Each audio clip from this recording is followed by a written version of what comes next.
안녕하세요, 강나무입니다.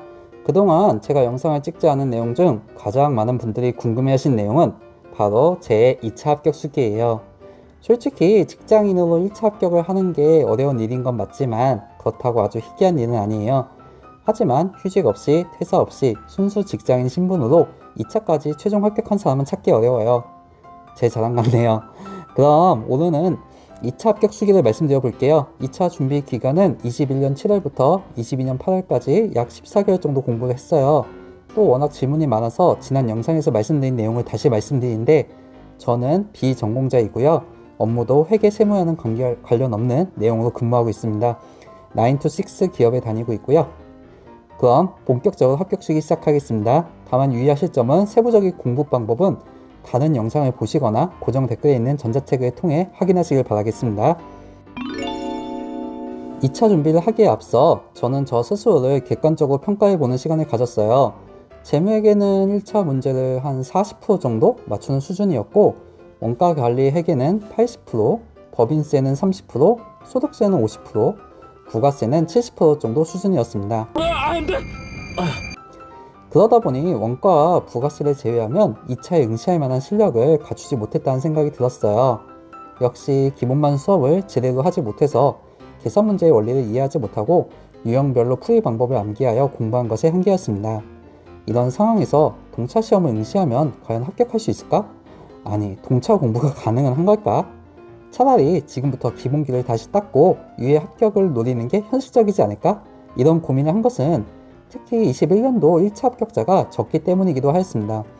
22년도 2차 시험을 볼 경우 21년도 1차 합격자 중에 약 1,500명 정도가 유예성을 넘어온다 치고, 22년도 1차 합격자가 몇 명이 될지 모르겠지만 3차생을 제외하면 아무래도 동차생에 비하여 유예생이 유리하기 때문에 상대적으로 실질 경쟁률은 낮을 것 같았습니다.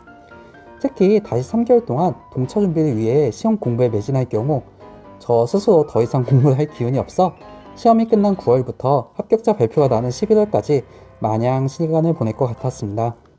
그래서 결국 저는 21년 동차를 포기하고 바로 22년 유예를 준비하였습니다. 우선 시험이 끝나고 2주 동안은 아무것도 하지 않고 쉬었습니다. 병간 후에 공부에 핑계를 대면서 잘 챙기지 못한 와이프와 시간도 보낼 필요가 있었고, 지친 몸과 마음도 충전할 필요가 있었습니다. 그렇게 쉬면서 앞으로 어떻게 공부를 할 것인지 차근차근 계획을 세웠습니다. 이후 남은 6월은 연습서 등을 구매하여 수업을 듣기 전 쭉 읽어보았습니다. 어떤 부분을 내가 잘 알고 있는지, 어떤 부분은 어설프게 알고 있는지, 어떤 부분은 아예 모르는지 파악하기 위해서요. 그렇게 한 달을 보내고 7월부터 본격적으로 그해 동차반 수업을 미래경영에서 듣기 시작했습니다. 강의를 들었던 순서는 회계학 1부, 회계학 2부, 세법학 순이었습니다. 세무회계는 어느 정도 재무회계를 알고 있어야 듣기가 편하고, 세법학의 경우 세무회계 수업 이후 수강하면 특히 법소부의 경우 예습 및 복습 효과가 있을 거라 생각했습니다. 다행히 원가관리 회계는 큰 문제 없이 진도를 나갈 수 있었는데, 재무회계의 경우 제가 계정 과목을 제대로 이해하지 못하고 문제만 풀었던지라 감가상각 등 기본적인 이론을 정리하지 않았다는 생각이 들었습니다. 당시 제 수준은 정률법과 연수합계법이 매번 헷갈리는 수준이었습니다. 그래서 진도별로 회계 처리 방법을 하나하나 적어가면서 복습을 했습니다. 세무회계의 경우 법인세는 전혀 이해를 못하는 수준이라 기본서를 처음부터 끝까지 옆에 두고 계속 같이 읽어보면서 공부를 했습니다. 그나마 소득세는 암기만 더 해야 되는 상황이라 소득공제, 세액공제 등 기본적인 내용을 암기하며 진도를 나갔고, 부가세는 다행히 이해가 잘 되었습니다. 그렇게 회계학 1부, 2부 진도를 나가다 보니 거의 10월 중순이 되었습니다. 기본이 안 된 상황에서 다시 공부를 하다 보니 속도가 너무 느렸습니다. 그래서 다소 늦게 세법학 강의를 듣게 되었는데, 처음에는 하나하나 다 적어가며 암기하고 이해하려 하였으나 그러기에는 양이 너무 많았습니다. 그러다 보니 조금만 시간이 지나면 다시 까먹게 일쑤였습니다. 그래서 세법학이야말로 처음부터 모든 내용을 이해하고 세부적인 내용을 암기하는 것보다 차라리 자주 반복해서 들으며 법을 좀 더 익숙하게 만드는 것이 유예 공부를 위해 더 좋겠다는 생각이 들었습니다. 이에 막판에는 강의를 반복해서 들으며 기본서를 읽으려고 노력하였습니다.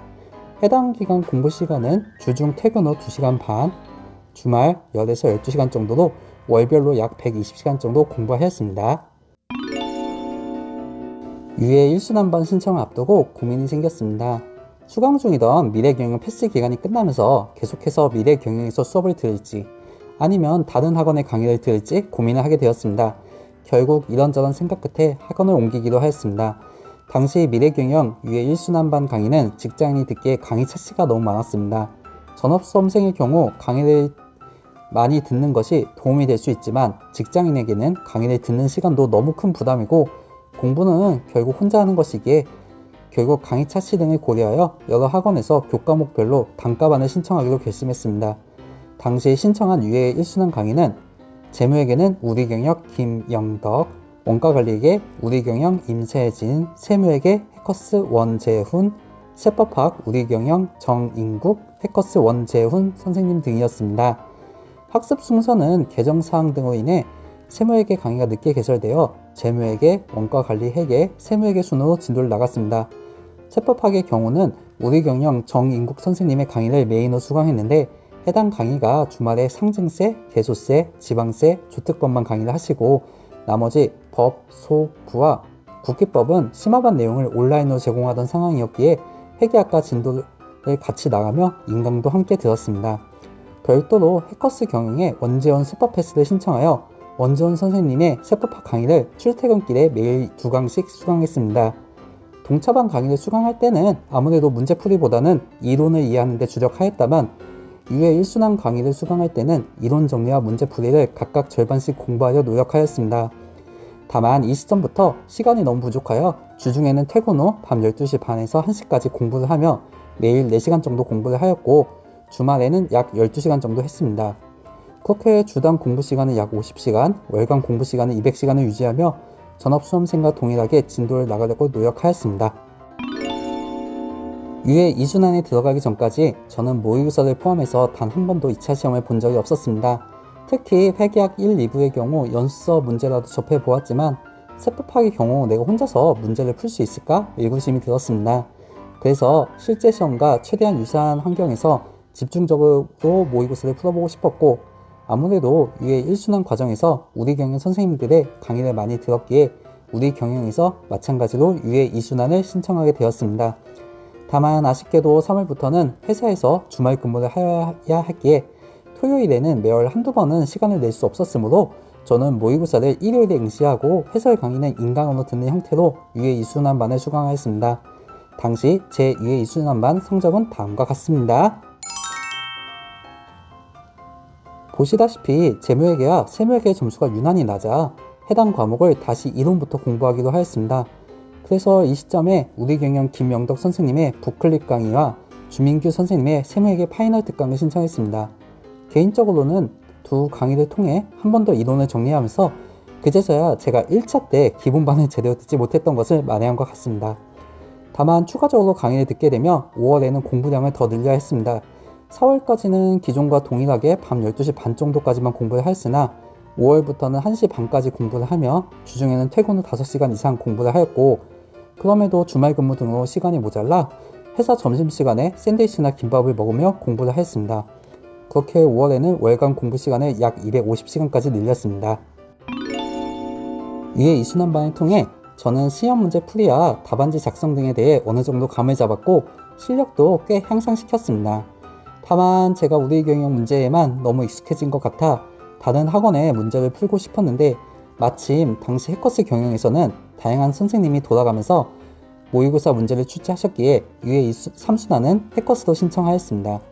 다만 형태는 우편반으로 신청했는데 이동시간이 아까웠기도 하고 해커스에서는 유예 3순환 주말반이 토요일에만 진행되어 저같이 토요일 근무가 자주 있는 사람은 학원에 갈 수 없었기 때문입니다.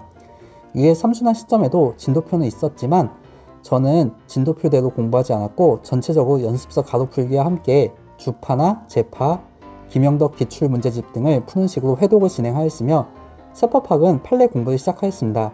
유예 3순환반의 제 점수는 다음과 같습니다.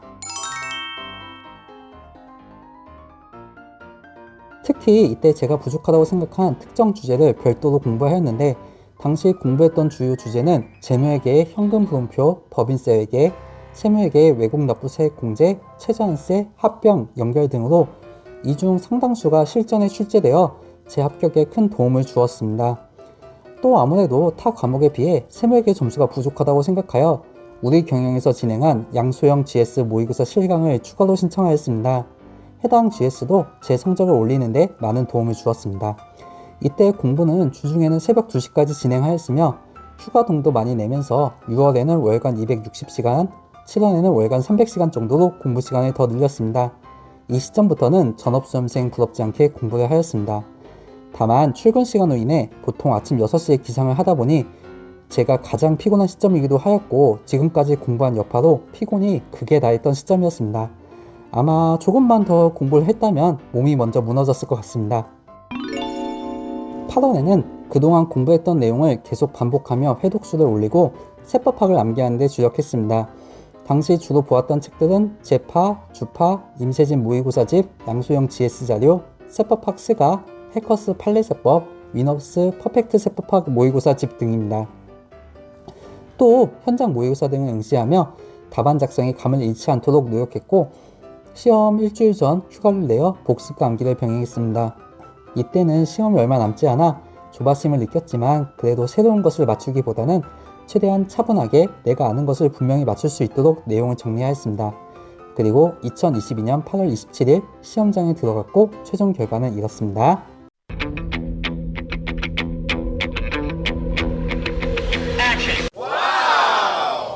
1차 시험에 비하면 확실히 점수가 상승하였으며 특히 그동안 정성을 기울였던 재무회계와 세무회계의 점수가 목표한 만큼 나왔고 그의 세무회계의 영향으로 세법학의 법인세와 소득세 점수도 상당히 양호하게 나왔습니다. 반대로 생각보다 개소세나 지방세 점수가 낮아 평소에 비하여 세법학 2부 점수가 낮았습니다. 그럼에도 평균 점수는 60점을 넘을 수 있었습니다. 이상으로 제 2차 합격 시기를 마치겠습니다. 이외에 세부적인 내용은 고정 댓글에 전자책을 첨부하시기 바랍니다. 여러분도 들으시면서 아셨겠지만 저는 다소 운도 따랐습니다. 하지만 그럼에도 자신있게 말씀드릴 수 있는 것은 저는 직장인으로서 정말 최선을 다해서 공부했다는 것입니다. 지금 영상을 보시는 수험생분들도 전업이든 직장인이든 주부든 간에 나 스스로에게 부끄럽지 않게 최선을 다해 공부에 임하신다면 어떤 상황에서라도 꼭 원하시는 결과를 거두실 거라 믿습니다. 자, 그럼 세무사를 준비하시는 모든 분들께 유익한 영상들을 계속 보시기 원하신다면 구독과 좋아요, 알림 설정 부탁드리겠습니다. 그럼 다음 시간에 뵙겠습니다. 강나무였습니다.